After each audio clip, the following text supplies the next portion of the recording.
Maranatha, my PBC family and friends. Pastor Brian here with another quick bite, living the Word. Today our word's coming from Ecclesiastes chapter 7. And what brought this up to my heart recently is I've just been running into more and more Christians who are very angry.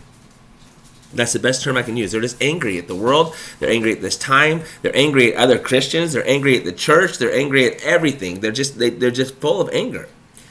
And as I was thinking about that, I thought about this passage from Ecclesiastes, and I want to read it to you. And then I think it kind of will speak for itself, and I'm not going to say much more about it, lest I cause a ton of offense.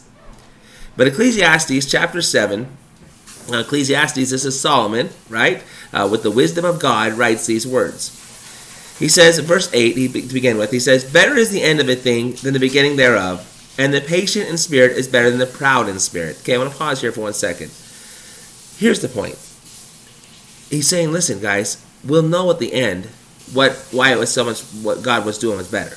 Does that make sense? The beginning of it, we always look like, what's going to happen? But at the end of something, we go, oh, okay, that makes sense. And this is what he's kind of driving at here. But then he says there, and the patient in spirit is better than the proud in spirit. So in other words, better to be patient and wait upon the Lord than to be proud thinking you have all the answers and that you know everything that's going on. But then he says this one thing about anger that is just dumbfounding. I mean, it's just, it stops trains is the best way I can put it. All right?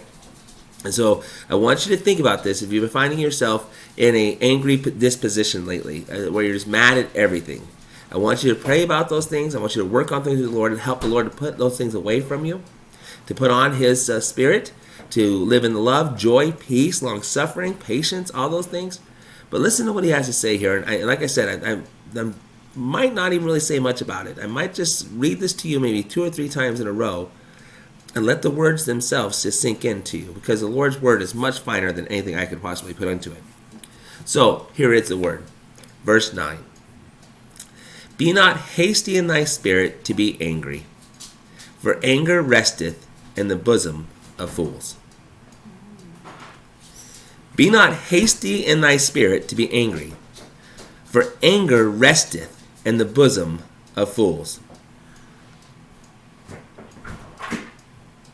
Say thou not, what is the cause that the former days were better than these?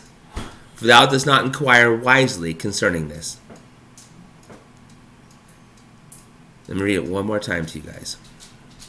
And I love you guys.